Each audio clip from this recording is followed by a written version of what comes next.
Perfecto. En esta sesión número 2, lo que vamos a implementar, o básicamente lo que vamos a hablar en la sesión, es acerca de qué fue o qué impacto tuvo lo que hoy por hoy llamamos la web 1.0. Pues bien, la web 1.0 fue la primera y en ella básicamente solo se podía consumir contenido, como lo venimos comentando en la sesión pasada. Es decir, se trataba de información a la que se podía solo acceder, pero no había ninguna posibilidad de interactuar, pues era, si lo ven aquí, de manera unidireccional, como se lo muestra en este apartado ilustrativo, ¿verdad?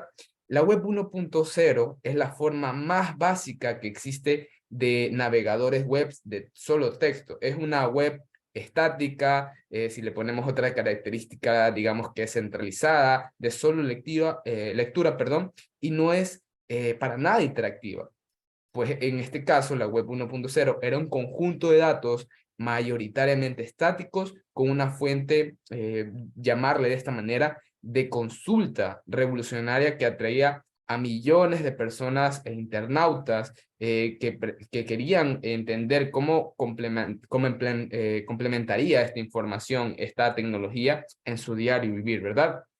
Ahora, la utilizan personas conectadas a la web utilizando el internet, obviamente, y es de solo lectura y el usuario es básicamente un sujeto pasivo que recibe una información o la otra forma de ser parte de la web 1.0 es que la publiques, ¿ok? Sin que exista la posibilidad para que se genere la interacción como mayormente estamos acostumbrados a manejar lo que es esta parte tecnológica, sin que existiese obviamente el apartado de interacción con el contenido de la página. Está totalmente limitado a lo que el webmaster, llamarle así, el experto o el autor que administra los contenidos, los sube a la página web, como para utilizar, por ejemplo, el correo electrónico, navegadores o motores de búsqueda. Si bien llamarle así los foros o el chat se origina en la web 1.0, esto se contractaba o básicamente se traslapa con el apartado de que había una gran diferencia en la parte de los sitios tradicionales. Ahora, en el apartado de navegador por la web 1.0 era similar a visitar, un ejemplo, una gran concesionaria de vehículos con una infinidad de modelos. Imagínate eso, ¿ok? Y en la cual era posible comprar los vehículos, correcto, pero no había manera de pronto de probar el artículo o alterar, llamarle así, los stands, ni probar los vehículos, es decir, era una página web que se limitaba a mostrar información nada más, que ni siquiera se actualizaba. ¿Se comprende hasta ahí? ¿Ok? Ahora, cabe mencionar que lo que diferencia entre la web 1.0 y la web 2.0 no es el nivel tecnológico en los servidores, aunque naturalmente se ha dado un considerable aumento en el avance del hardware, es decir, de los sistemas tecnológicos, es sobre todo la finalidad de la red. Como te das cuenta, los objetivos y la forma en la que los usuarios perciben y utilizan la información en línea es totalmente diferente, ¿vale? Aquí tengo unos chats, ok, listo. ¿Qué más tenemos por acá? Bueno, también hablamos sobre la web 2.0. Hablamos también llamada la web social, por lo que el enfoque colaborativo y de interacción social de esta herramienta cuando las páginas ofrecen un nivel considerable de interacción y se actualizan con los aportes de los usuarios. Se llama así la web 2.0 y aquí estamos al momento la mayor parte de los consumidores. Todo el mundo conoce Netflix, Facebook, Airbnb, y estas están orientadas a proporcionar contenidos, llamarles de esta manera foros, blogs, creación de webs interactivas y visuales que posibilitan la conexión de personas con personas mediante redes sociales, permitiendo el intercambio de algo tan valioso conocido como la información, ¿ok? Es una web dinámica, esto apúntalo, centralizada, de lectura y de escritura, que desarrolla, o en este caso, que se desarrolla en la inteligencia colectiva y favorece el trabajo colaborativo. Es decir, que los sitios web 2.0 actúan como punto de encuentro de los usuarios, pues es una comunicación, si te das cuenta aquí en el gráfico, es totalmente bidireccional, es decir, tanto es de envío como de recepción, ¿vale? Es decir, los sitios como tal, como el web 1.0 era unidireccional. Entonces, es ahí donde se ve claramente el cambio de la parte tecnológica. Ahora, lo que es la web 2.0 originó un fenómeno social que cambió para siempre nuestra relación con la información y la comunicación principal, porque nos hizo parte de ella. Por ejemplo, en la actualidad, una noticia acerca de una manifestación en contra de cualquier tema en general no está completa sin mostrar cuántos usuarios en Facebook o redes sociales, personas en redes sociales leyeron o participaron de las mismas, o qué porcentaje de lectores están a favor del movimiento, los comentarios que hicieron, entre muchas otras interacciones que podemos ver, ¿ok? Entonces, si nos damos cuenta, como ocurre con cualquier avance en la historia de la humanidad, la democracia asociada a la web 2.0 ha impactado seriamente en los medios de comunicación tradicionales, principalmente en aquellos que no supieron adaptarse a esta nueva ola de libertades, llamarle de esta manera. La última década literalmente ha visto el nacimiento de diversos periódicos o revistas independientes que han sabido establecerse y conseguir un gran éxito mundial, puesto que básicamente es algo disruptivo a nivel tecnológico, ¿verdad? Entonces nos damos cuenta que, por ejemplo, en Instagram tenemos nuevas plataformas que nos permiten comunicarnos hasta tan solo un clic. Entonces, eso es parte de la web 2.0. Ahora, para que todo lo indicado hasta aquí sea técnicamente posible, estas aplicaciones utilizan un gestor de contenido o conocido como CMS, ¿ok? Este apartado no es muy interesante, porque no es muy importante, no es muy relevante, pero el que les voy a platicar en breves momentos sí. Ahora, ¿qué me permite la creación y administración el CMS? Pues me permite la creación y administración de contenido en las páginas web, ¿ok? Esto consiste en una interfase que controla una o varias bases de datos donde se aloja el contenido de la web. Es decir, el sistema permite manejar de manera independiente el contenido por una parte y por el diseño por otra. Pero aquí viene la esencia de lo que es la web 2.0. ¿Y cómo se desglosa? En este caso, contamos con tres elementos si lo queremos ver de esta manera. El frontend, ¿ok? El frontend, el backend, ¿ok? El backend, y lo que vendría a ser el database. Básicamente, ¿qué es lo que figuran cada uno de estos terminologías a nivel de tecnología en Web 2.0? Pues bueno, el frontend es simple y sencillamente lo que el usuario ve e interactúa con la aplicación, ¿ok?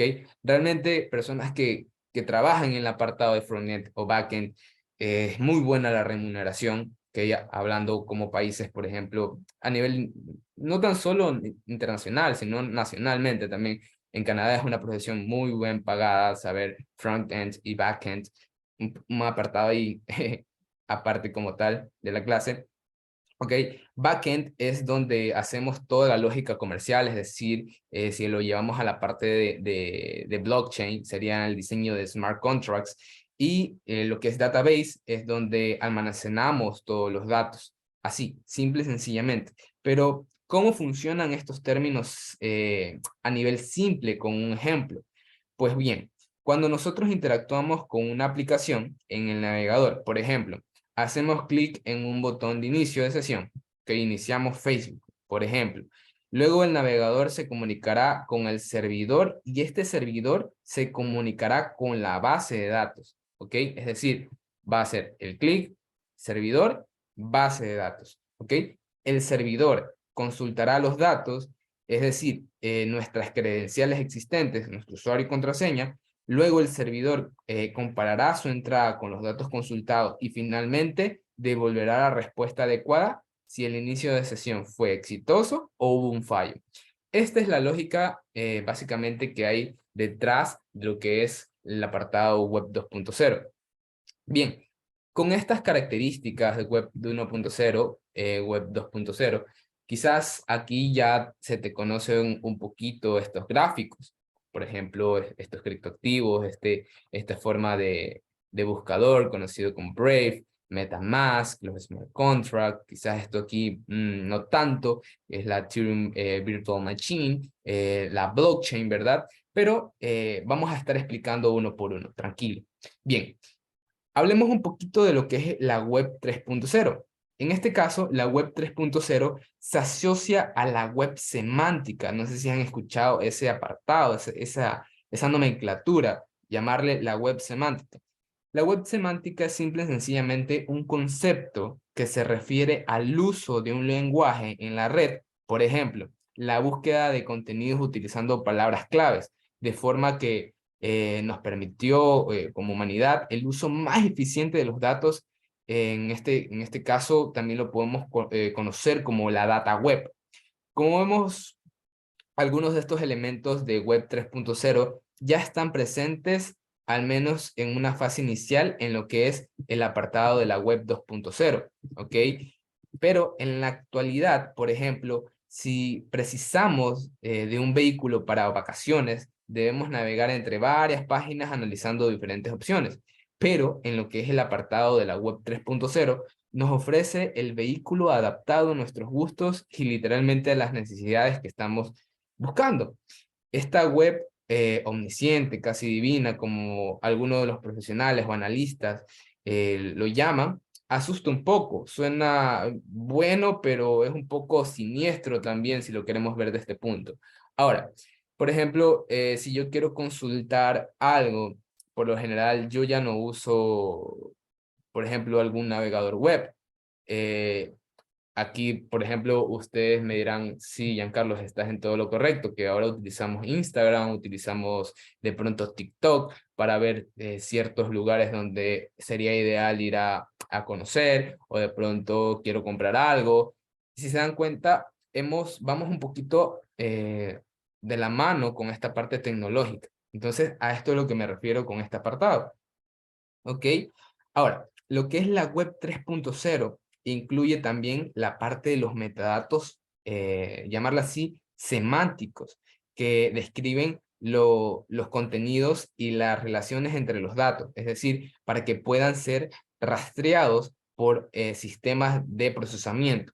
Y es aquí donde la web 3.0 es llamada interoperativa y la web 2.0 está gestionada por el propio usuario, mientras la web 3.0 está gestionada en la nube y algo conocido como los DLTs, que próximamente lo vamos a estar viendo. Básicamente un DLT es como tal la base, ¿ok?, de esta tecnología, blockchain. Recordar que todo procesamiento tecnológico tiene un antecesor. ¿Cuál es el antecesor de blockchain? El DLT, ¿ok?, que tiene diversas, asimismo, subdivisiones. Una de ellas y la más relevante como tal que podemos decir es blockchain.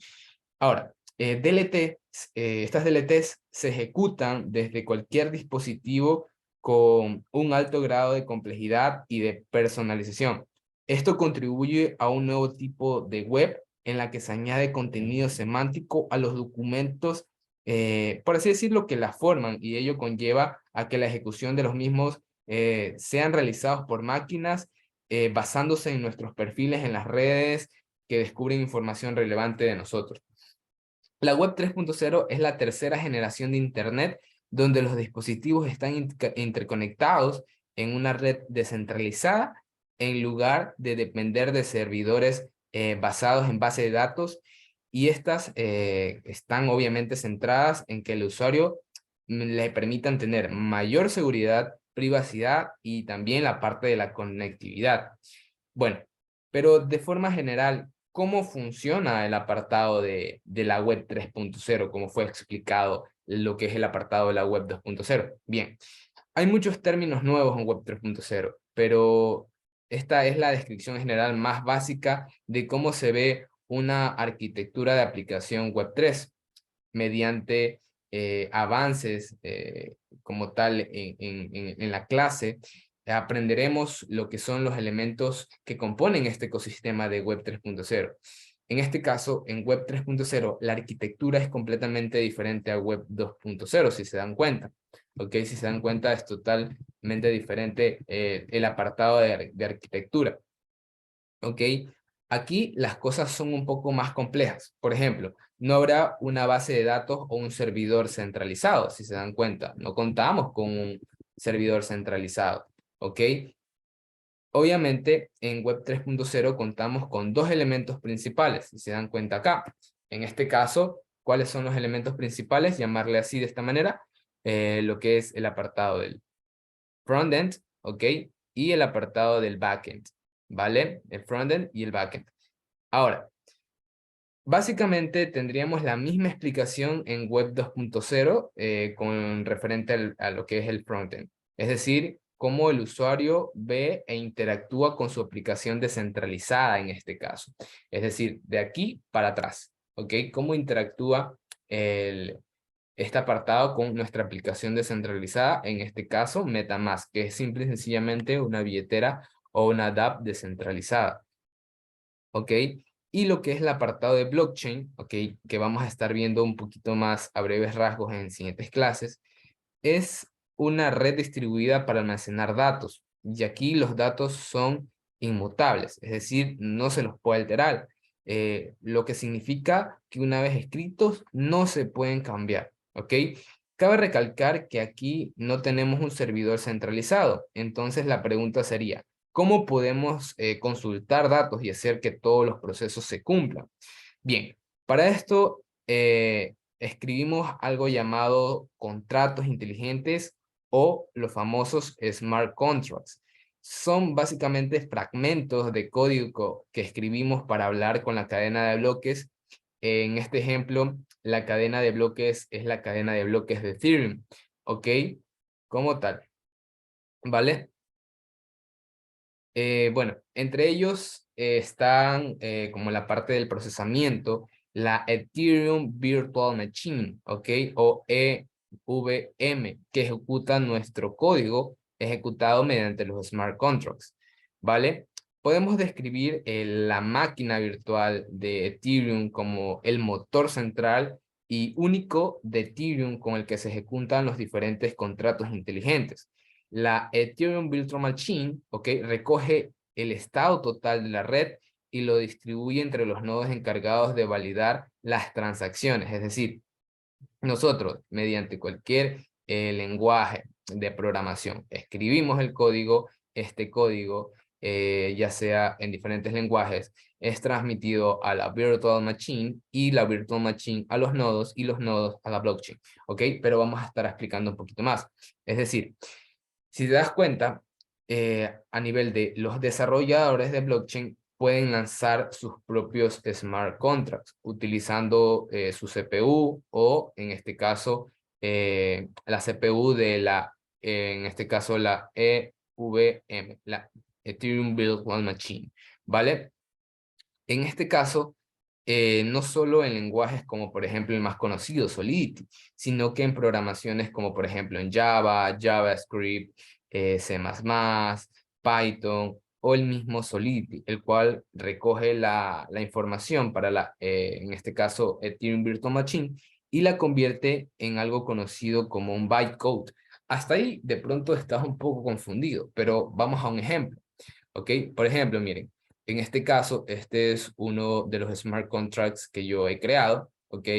Una vez que ustedes ejecutan este smart contract, eh, ¿por qué es importante saber qué es un smart contract? Pues básicamente todo lo que ustedes ven en lo que es criptomonedas, DAOs, DeFi, NFTs, son lenguaje de código, son smart contracts. Entonces es por eso que es muy importante este apartado. Es muy, pero muy importante. Ahora, yo ya aquí, por ejemplo, esta es una colección de NFTs que yo lancé, ¿ok? De manera en la testnet y en la parte real, pero eso no es lo importante que les quiero enseñar, sino este apartado. Por ejemplo, el apartado que dice bytecode. Yo aquí estoy básicamente eh, tratando de interactuar con lo que es la virtual machine, ¿verdad? De Ethereum, la Ethereum Virtual Machine, pero lo que él realmente, como quien dice, comprende son unos y ceros, ¿ok? Entonces, ¿cuáles son esos unos y ceros? Bueno, en este caso sería, déjame ver si me sale acá. No, déjame ver aquí si le cambiamos aquí. Estamos en vivo, todo puede pasar. A ver. Bien. Este creo que es. Esperemos que compile para enseñarle cuáles de esos famosos bytecodes que les estoy mencionando. Ok, déjenme ver acá. Vamos viendo. Aquí compilando. No, no me sale. A ver si aquí lo hago aquí.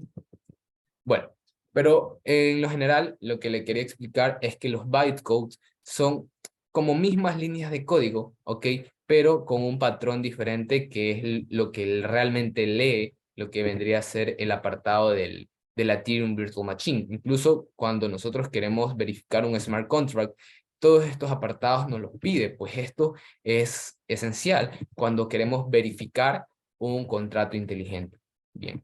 Pero bueno, no nos quedemos ahí, sigamos con la sesión. No sé por qué no salió, está súper raro. Vale, ahora, una vez creado lo que es el smart contract, se envía una transacción a un usuario o llamarle así un nodo de la red para poder ejecutar esta acción, cambiando el estado total de lo que es la Ethereum Virtual Machine y enviando una copia de estado a todos los nodos validadores de nuestra red.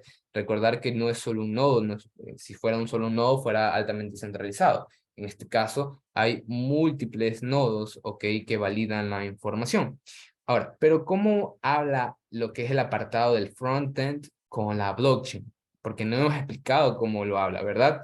Bien, en Web 2.0, el cliente, ¿ok? Realiza una solicitud al servidor y el servidor responde y devuelve una respuesta, ¿verdad?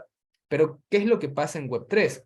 Aquí en Web 3 hay algo llamado nodos. Entonces, para hablar con nuestros contratos inteligentes, necesitamos hablar con estos nodos. Para esto podemos usar proveedores de nodos o configurar nuestros propios nodos, los cuales poseen consensos para aprobar la información.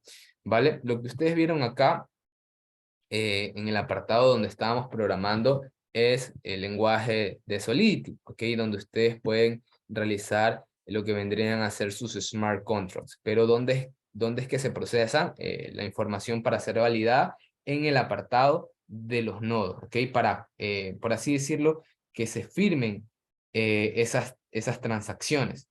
Ahora, de este modo, se da otra incógnita de cómo agregamos o escribimos datos en Web 3.0. En Web 3 tenemos que firmar las transacciones con una clave privada. En términos simples, si deseamos agregar datos a los nodos en blockchain, necesitamos una transacción firmada. Y para esto podemos usar algo llamado MetaMask para firmar transacciones. Es decir, para nosotros aprobar un smart contract debemos primero, en este caso, firmarlo a través de MetaMask. Este es el funcionamiento básico de lo que es la Web3. ¿Ok? Pero tranquilos, vamos a estar explicándolo en las siguientes sesiones, cómo funcionan el apartado de las llaves públicas, llaves privadas, que nos sirven para firmar el apartado de los smart contracts. Bien, hablemos un poquito de los beneficios, ¿ok?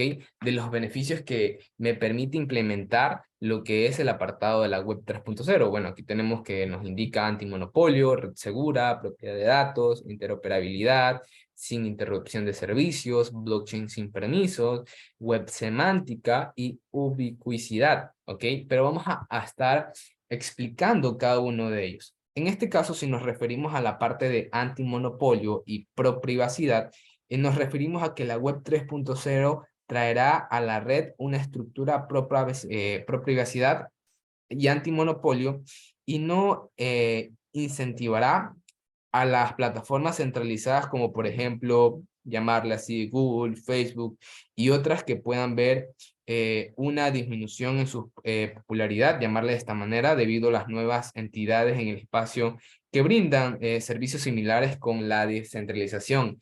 en mente, que es lo que busca mayor parte de lo que es el apartado de la blockchain. Ahora, las corporaciones se adaptarán a los nuevos estándares de la web 3.0 al proporcionar, llamarla así, servicios descentralizados que se centran en la privacidad y la seguridad en lugar del control total de los datos. En resumen, veremos un cambio completo en el que el tema central será la privacidad y la descentralización. El intermediario no será necesario en este tipo de plataformas.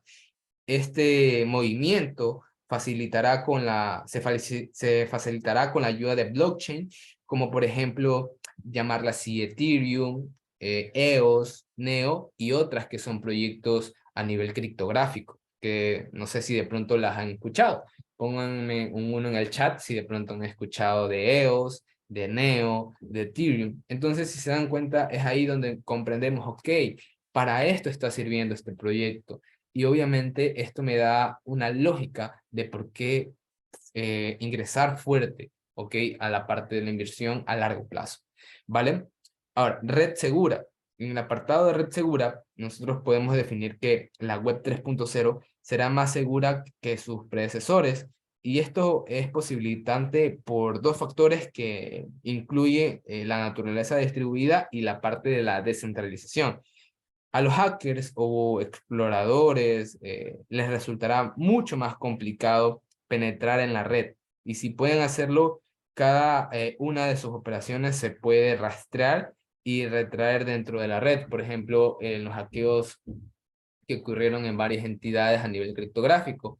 Uniswap les congeló esos datos, les congeló esas criptos, porque en este caso se los pudo rastrear, ¿verdad? De los hechos maliciosos que estaban cometiendo.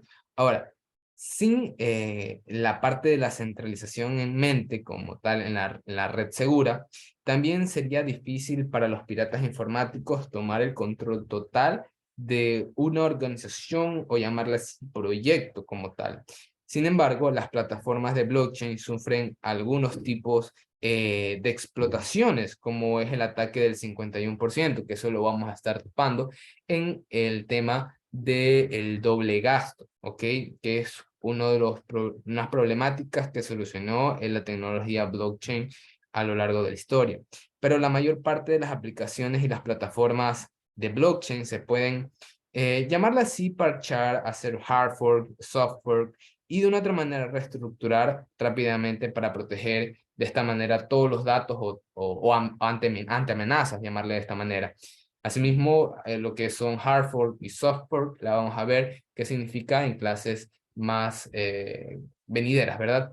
Pero simple y sencillamente son desacuerdos dentro de una red blockchain y por ende se crean diversos proyectos del mismo proyecto. Por ejemplo, Ethereum tiene otro Ethereum que es denominado el Ethereum Classic, y esto es dado por esos famosos soft fork, ¿verdad? O los hard fork. Obviamente tienen diferencias, pero esto lo vamos a estar viendo en clases venideras. Ahora, la propiedad de datos. A los usuarios les resulta fácil confiar en la web 3.0, pues hasta ahora los datos generados por lo que son los usuarios eran almacenados y utilizados por grandes corporaciones. Con la web 3.0, los usuarios finalmente tendrán la propiedad completa de sus datos. Es decir, los datos que se transfieren a través de la red serán completamente encriptados. Además, que los usuarios podrían decidir qué información desean compartir con corporaciones o llamarle plataformas de publicidad de terceros. Sin embargo, la tendencia actual es completamente diferente. Las grandes organizaciones como por ejemplo Amazon, Facebook, Google, almacenan esos datos de los usuarios y de muchas personas de muchas maneras, incluido de pronto ingresos, intereses, hábitos a nivel alimenticio y mucha más información del ámbito personal. Entonces es muy delicado ese apartado, si se dan cuenta. Con la web 3.0 los usuarios pueden vender sus datos a las corporaciones y ganar dinero con ellos. Un ejemplo de esta parte de ganar réditos con el apartado de nuestra información es claramente Brave, ¿ok? Con su wallet como tal. Ustedes pueden aquí ganar cierta cantidad de criptoactivos, de pronto que se les salga publicidad, ¿ok? Como tal. Entonces, es algo muy interesante, ¿verdad? Bueno, volvamos acá. Ahora, la interoperabilidad. La interoperabilidad es una de las características claves de lo que es la web 3.0. O una red descentralizada será más fácil que las funciones en diferentes dispositivos se adapten y obviamente plataformas como televisores, teléfonos y carteleras inteligentes. En el apartado dirigido netamente a los desarrolladores, también les resultará un poco más fácil implementar aplicaciones web 3.0. Un ejemplo de ello incluye a EOS, por ejemplo, que proporciona la parte de la interoperabilidad a diferencia de Ethereum. Los desarrolladores no tienen que aprender un nuevo idioma de programación, es decir, los desarrolladores pueden desplegar fácilmente las dApps, que son las aplicaciones descentralizadas, teniendo en cuenta los diferentes dispositivos, sin interrupción de servicio. Al momento de hablar sin interrupción de servicio, podemos decir que los sistemas distribuidos son menos propensos a la interrupción del servicio, como no hay una entidad central para lo que es el funcionamiento, se vuelve fácil que un ataque de negación de servicio o distribuido, conocido como el DDoS, u otras formas más de mal funcionamiento del servidor intenten tener un impacto negativo en el mismo. Esto hace que Web 3.0 sea un gran lugar para compartir datos y servicios críticos sin preocuparse por la interrupción del servicio. Un ejemplo de ello, por ejemplo, en el apartado de compartir datos, por ejemplo, podemos claramente decir que podemos decir IPFS, ¿ok? IPFS, en donde hay dos formas de compartir información de manera descentralizada. Esto lo vamos a ver en la siguiente clase. IPFS, sus siglas lo dice, Interplanetary File System, sistema de archivos compartidos descentralizados, ¿ok? Hay dos formas de compartirlo, en este caso de manera totalmente transparente o de una manera totalmente descentralizada. Lo único que ustedes tienen que tener es la extensión y obviamente aquí en el apartado de su navegador, lo que es instalado el apartado del aplicativo, del IPFS. No lo encuentro acá. Acá está. ¿Ok? Instalado esta parte. Y ustedes pueden subir archivos netamente sin ningún costo. ¿Ok? De manera totalmente descentralizada. Hablando un poquito de blockchain sin permisos, y esto es un apartado muy importante. Es decir, ¿por qué? Porque la idea detrás de lo que es la web 3.0 es potenciar las blockchain que no necesitan una autoridad central. Es bien cierto que tenemos blockchain centralizadas, descentralizadas, distribuidas que vamos a estar topando, como por ejemplo Ripple, okay, que es una blockchain altamente centralizada. Bitcoin y en este caso otras criptomonedas que las podemos clasificar en distribuidas o descentralizadas, como por ejemplo ADA. ¿Ok? En este caso, sin irnos un poco del tema, esto significa que cualquiera puede unirse a la blockchain y participar creando direcciones. Es decir, las blockchains sin permisos abren un nuevo abanico de posibilidades, incluyendo el acceso a personas que sufren, por ejemplo, discriminación temprana debido a su género, ingresos, geografía u otras características. Por ejemplo, tengo entendido que en Venezuela algunas páginas son totalmente, como quien dice, prohibidas el poder visitarlas, como por ejemplo OpenSea.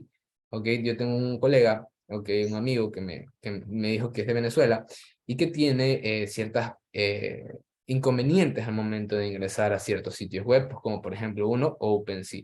Entonces, esto es lo que viene a cambiar en el apartado de la blockchain sin permisos. Entonces, ¿qué significa exactamente este término en simples términos? Esto significa que no habrá restricciones de acceso a la web 3.0, simple y sencillamente. Web semántica, ¿ok? Web semántica como lo ven acá. En este caso, la web 3.0 también alojará las propiedades de una web semántica. Al utilizar lo que es la web semántica, podremos conectarnos mejor y compartir y distribuir de manera que el Internet nos permita la compartición de datos, ¿ok? A través de múltiples sistemas, plataformas, límites de la comunidad, además de actuar como un puente entre diferentes formatos de datos y plataformas. Y finalmente, el apartado de la ubicuidad. Es decir, la ubicuidad es el resultado de la interoperabilidad con Web 3.0, en el cual podemos acceder a datos e información a través de múltiples aplicaciones sin la necesidad de un dispositivo en particular. Esto significa que no tienes que preocuparte, por así decirlo, por tener un dispositivo en particular para tener el acceso a lo que es la web 3.0. Si un dispositivo tiene una funcionalidad y conectividad básica de Internet, podrás acceder. ¿Ok? Con esta explicación de los beneficios que implementa lo que es la web 3.0, espero que ya tengas una idea de lo que es la web 3.0, sus beneficios y en definitiva nuestras vidas cambiarán por completo, ya que estaremos conectados a través de un mejor conjunto de tecnologías como lo que es la inteligencia artificial, blockchain y muchas más. ¿Ok? Esto en el apartado de tecnología, ¿ok? Pero ahorita vamos a un apartado de lo que es el desarrollo tecnológico, perdón, la actualización de mercado que tenemos para hoy. ¿Ok? En este caso, aquí haciendo un poquito de, llamarle así, ¿cuáles son las bases de esta tecnología? Podemos irnos a lo que es la actualidad del mismo. En este caso tenemos un día viernes para algunas criptos, por lo general alcistas. Si me preguntarán dónde estamos, bueno, estamos en CoinMarketCap. En una clase también vamos a estar hablando netamente de CoinMarketCap, cómo utilizarla y todo este apartado, ¿verdad? Bien, en este apartado lo que yo hago aquí es ingresar a CoinMarketCap, ingreso aquí, ¿ok? Para ver lo que vendría a ser con un poquito más de apreciación lo que está haciendo el mercado en general. En este caso lo vemos alcista como tal, ¿ok? Obviamente debemos ir analizando lo que es la parte del análisis, no tan solo técnico, sino también fundamental. Y eso es lo que les traigo el día de hoy, ¿ok? ¿Por qué de pronto BNB y por qué algunas criptomonedas están yendo a la alza?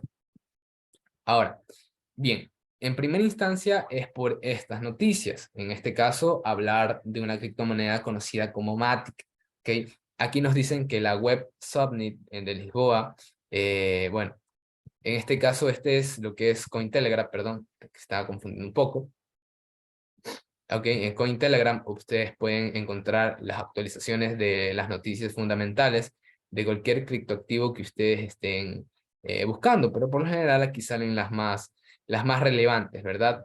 Ahora, dentro de Cointelegraph, hace unos días hubo una noticia, para ser en este caso el día de ayer, esta noticia, que dice que el precio de Matic apunta a un aumento del 200% en la adopción de Polygon por parte de Instagram y JP Morgan. En este caso, primero por Instagram, ahora JP Morgan. La lista de socios de alto perfil de Polygon es cada vez más larga, como por ejemplo Disney, Starbucks y Robinhood ya han formado parte de su blockchain.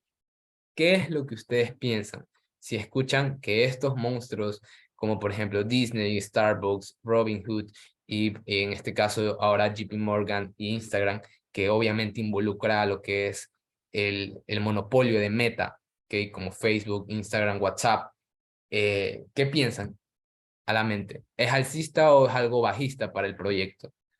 ¿Cómo lo ven ustedes? ¿Ok?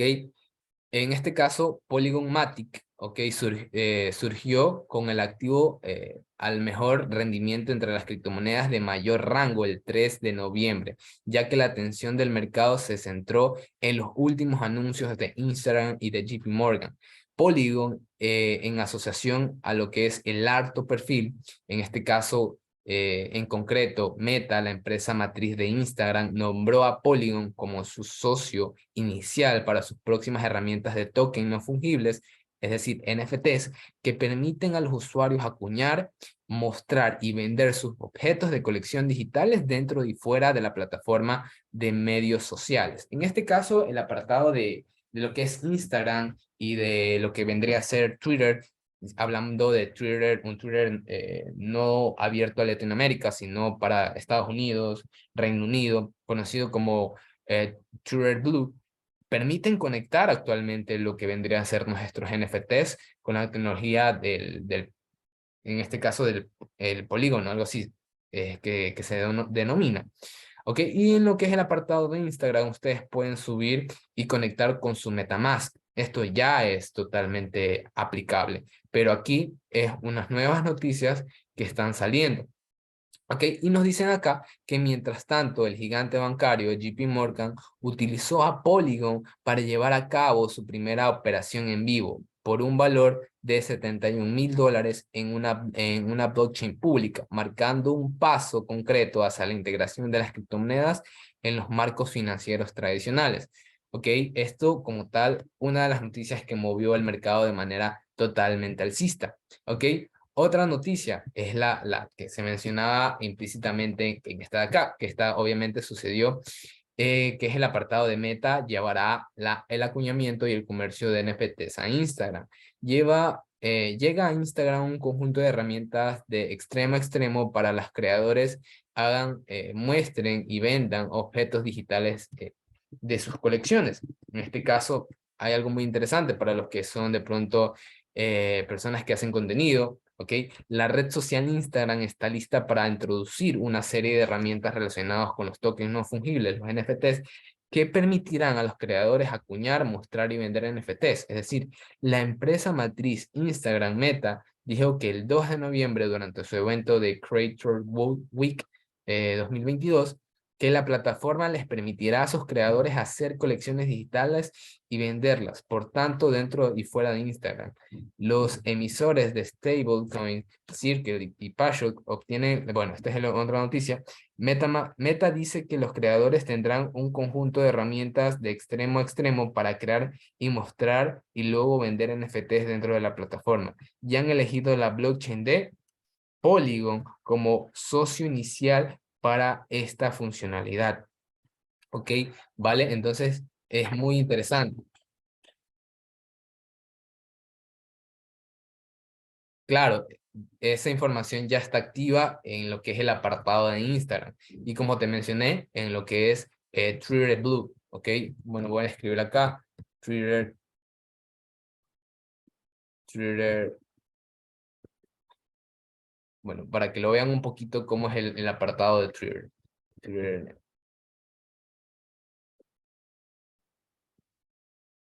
Ahora acá. ¿Ok? Si se dan cuenta, aquí yo tengo una especie de esfera, pero para los socios de Twitter Blue, que es una membresía de pago, ¿ok? Les sale, si tienen de pronto un NFT, un sistema de polígono, ¿ok? Básicamente en su perfil, polígono. A ver, vamos a poner acá, NFT. Aquí, de esta manera. Que si tú tienes un NFT, ¿ok? Y tienes Twitter Blue para poder acceder, tu perfil de esta manera saldrá así, ¿ok? Por ejemplo, si nos vamos a Twitter, ¿ok? Bueno, esto lo vamos a mostrar al final. Vale, sigamos acá para no perdernos como tal el hilo de aquí. Bien. Y obviamente Meta lanzó el comunicado de su parte de las funcionalidades que van a tener. ¿Qué es lo que nos dice acá? Bueno, nos dicen que pronto podremos hacer y vender los NFTs en Instagram, comenzando con Polygon, y ahora tienen y pueden conectar la billetera de Solana y Phantom y ver información sobre la colección en OpenSea. Entonces, literalmente es muy relevante. Otro dato interesante es que Polygon, dentro de CoinMarketCap, esto de lo que vendrían a ser los TVLs, como por así decirlo, las criptomonedas que están bloqueadas, Total Value Locked en inglés, que están totalmente bloqueadas para largo plazo. Y si nos vamos al apartado de Polygon, vemos que es interesante el apartado que está bloqueado, es 1,88%. Obviamente, el más que abarca es a nivel Ethereum, con un 66,04% de Total Value Locked.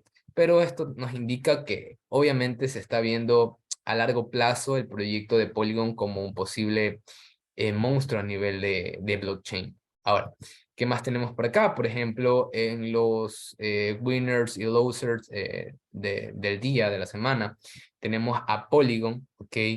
Encabezando lo que vendría a ser estas listas, ¿ok? En segundo lugar, para ser exactos, en el apartado de Polygon a nivel de precio, por ejemplo, vamos aquí a gráfico de velas, ¿ok? Y en el gráfico de velas nos vamos a dar cuenta cuál ha sido el impacto de la noticia. Si se dan cuenta, totalmente alcista. Cuando con nuestro CEO estamos hablando de considerar el apartado y obviamente realizamos el apartado de la inversión, fue más o menos en estos precios. No, fue por acá. A ver, aquí. ¿Ok? Es decir, nosotros ya llevamos un 81%, pero no tan solo por el tema de especulación, sino realmente por el proyecto tecnológico que hay detrás. Ahora, si yo quiero de pronto esperar para una posible entrada, ¿en qué zonas yo la esperaría? Bueno, simple y sencillamente, de pronto si trazamos un Fibonacci, ¿ok? Podemos trazarlo hasta acá, ¿ok? Si de pronto no sabes utilizar el Fibonacci, no hay ningún tipo de inconvenientes. Simple y sencillamente lo que yo estoy buscando es que llegue a esta zona, este order block, ¿ok? Este order block más o menos en el 50% para poder hacer una reentrada, ¿ok? Una reentrada o de pronto tomar profits de este punto y irnos a la luna, ¿ok? Obviamente esto no es una recomendación de inversión, sino, como yo te digo, esto es un proyecto que literalmente lo veo mucho futuro por el apartado tecnológico que lleva detrás. Hay que acordarnos que este apartado de Polygon es la red en la cual se están lanzando muchas de las colecciones de NFTs por, obviamente, la parte del gas fee que es mucho más económico a nivel de Ethereum. Entonces, si de pronto nosotros entramos en este punto, ¿cuál es el punto target que tendríamos? Claramente el all-time high, es decir, el punto más alto que ha llegado el mismo. El punto más alto sería el acá, ¿ok? Para una posible revalorización, vamos a poner, vamos a buscar la herramienta de long position, ¿ok? Vamos a poner aquí. Y recordemos que cuando nosotros holdeamos, no hay stop loss, sino simplemente la parte cuando se pierde es cuando la criptomoneda baja de tu punto de entrada y tú estás dispuesto ya a vender en pérdida. Entonces, digamos que estamos vendiendo o estamos comprando, no para no ser muy exacto, aquí, un poquito más arriba del área de reacción que citamos, ¿ok? Mínimo buscar este porcentaje, un 175% de retorno sobre la inversión. Entonces, ese es uno de los proyectos que literalmente estamos holdeando, ¿ok? Obviamente por el apartado tecnológico que tiene detrás. Ahora, otras noticias, ok, no sé si de pronto ustedes vieron este tweet citado por el señor Elon Musk, ok, y obviamente el tira y afloja de lo que vendría a ser el apartado especulativo de la shitcoin, como por ejemplo Dogecoin. Dogecoin, Shiba Inu, este señor hace que literalmente se mueve el precio súper fuerte. Entonces, literal, al momento que subió esta foto, lo que pasó con Shiba, ok, y Dogecoin fue que literalmente explotaron, ok, literalmente explotaron. Entonces, miren esa revalorización. Obviamente, este tweet no fue el que hizo desde acá abajo que reaccionara, sino más o menos por acá. Pero este señor hay que estar muy, pero muy presentes en lo que es el apartado de Twitter, seguirlo en Elon Musk, en este caso seguir a Binance, CoinMarketCap, en este tipo de redes sociales, porque estas personas son las que hacen también mover a manera de fundamentales, ¿ok? Entonces, un dato interesante ahí, por ejemplo, cuánto se movió el apartado de esta shitcoin, que realmente, bueno, vamos a ponerle en el apartado de una hora, más o menos, si nos damos cuenta acá en el gráfico, la subió a el 31, a las casi, pongámosle 12 pm, 31, 12 pm. Vamos a ver el día 31, ok, vamos a poner un long position, el 31, creo que era más o menos por aquí. No, 31.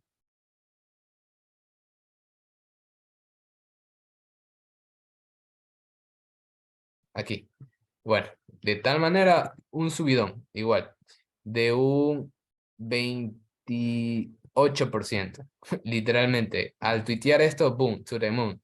¿Ok? Y obviamente hubo más noticias fundamentales transmitidas por este señor que hicieron que el precio volara, literal. ¿Ok? Ahora, ¿qué más tenemos por acá? Bueno, aquí un pequeño regalo, ¿ok? Que es un airdrop que está realizando Binance. En este caso, lo que podemos ver acá, o de pronto donde podemos estar siempre al pendiente de lo que son estos airdrops, estos initial coin offering, llamarle así de esta manera, porque el airdrop te lo dan cuando tú eres inversor de X balance, en este caso, llamarle en Binance, los Launchpad. ¿Dónde podemos ver estos? Lo podemos ver en la plataforma conocida como EcoDrops, ¿ok? En EcoDrops, por ejemplo, uno de los más fuertes que está dentro de Binance es Hashflow, que es un protocolo descentralizado, que es una exchange descentralizada, que se está dando a conocer a través de lo que vendrían a ser los airdrops de Binance, donde podemos verlo y donde podemos de pronto adquirir este inicial coin offering en Binance. En este caso, si ustedes tienen una cuenta de Binance, por ejemplo, voy acá al apartado inicial, ok, esta es mi cuenta para realizar transacciones, no para holdear, ok, y lo que nosotros hacemos es literalmente ir acá en el apartado de Earn, ok, podemos utilizarlo en BNB Vault o en Launchpad. En este caso vamos a utilizar el Launchpad. Okay. En Launchpad podemos ver las últimas noticias sobre oportunidades de inversión con staking. Ok, si te das cuenta, estamos utilizando un poco de palabras un poquito más complejas. Bien, en este caso, lo que es el Launchpad en estos diferentes pools de BUSD es simple y sencillamente que, por ejemplo, tú tienes capital, por ejemplo, en stablecoins o en criptomonedas que no se mueven, estables. Tú puedes utilizar tu BUSD, que es una stablecoin, y tener parte de las ganancias, es decir, que tú por guardar tus criptomonedas en esta plataforma de Binance y en este protocolo, te van a pagar cierta cantidad de HFT. Ok, aquí no hay riesgo, ok, porque esta es una moneda estable. Acá, en el otro pool, que es BNB con HFT, sí hay un riesgo. El riesgo es que BNB, mientras nosotros estemos stackeando el Launchpad o el HTFT, el HFT, la criptomoneda BNB baje. Entonces, por eso es que no tienen los mismos réditos. Por ejemplo, si nosotros invertimos con BNB para obtener HFT, vamos a tener un 80% del pool global que se está ofreciendo. Pero si lo hacemos con BUSD, vamos a tener un rédito del 20%. ¿A qué me refiero? Y te explico de esta manera. Si nosotros aquí nos vamos a las reglas detalladas de los pools, vamos a leer, ¿ok? Que aquí en las especificaciones nos dicen cómo va a ser la partición de los mismos. Por ejemplo, si yo estaqueo con BNB, voy a tener un 80% de beneficio y un 20% de beneficio. Ojo, no de la inversión, sino que ellos ya dispusieron de una cantidad de HFT, ¿ok? Que se va a, por así decirlo, a regalar a los inversores que estén dando esa liquidez. En este caso, un total de la suma de 12 y más 3 de acá, ¿ok? Dando un total de este porcentaje de aquí, ¿verdad? Entonces, si se das cuenta, el 80% está en BNB y el 20% está en lo que es BUSD. Entonces, aquí literalmente ya tienen que ver cuál les conviene más y si están de pronto teniendo BNB ustedes y quieren de pronto diversificarlo, lo pueden hacer tomando el riesgo con lo que es el apartado del BNB. Yo, si lo quiero hacer, yo ahorita lo puedo hacer con lo que es BUSD, por ejemplo, a modo de ejemplo, para que lo vean ahorita, pongámosle $150, ¿ok? Y simple y sencillamente lo que hago es poner en stake y listo. En este caso ya está en stake 150 BUSDs de mi parte para yo poder recibir un beneficio de Hashflow. Aquí nos dice Hashflow es una exchange descentralizada que conecta a través, que conecta traders y mercados profesionales. ¿Ok? Entonces, este es un, llamarla así, initial coin offering o como lo ponen aquí, un launchpad, aunque no es realmente un launchpad, es un launch pool en el cual ustedes pueden diversificar ese tipo de ganancias. En este caso se tiene pronosticado que el 7 de este mes ya salga a mercado lo que es el HFT.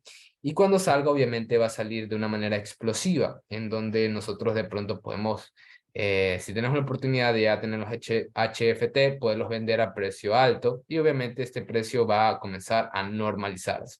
Es por eso que el estar en Initial Coin Offering es interesante. Por ejemplo, ¿quiénes iniciaron en Initial Coin Offering? Ethereum a menos de $1, en este caso IOTA a menos de $1, Neo a menos de $1. Entonces, el poder de revalorización es muy fuerte. Y aparte de que aquí no estás arriesgando realmente un capital, sino simplemente poniendo un colateral. Entonces, ese es lo interesante de este apartado. Obviamente, si no tienes de pronto una cuenta, yo ahorita te voy a estar pasando mi link, ¿ok? Para que puedas crearte tu propia cuenta de Binance. Pero tranquilo, así mismo, vamos a estar dando una clase totalmente personalizada para lo que es el apartado de Binance y conocer cada una de sus características. Entonces, nada, chicos, eso sería todo por la clase de hoy.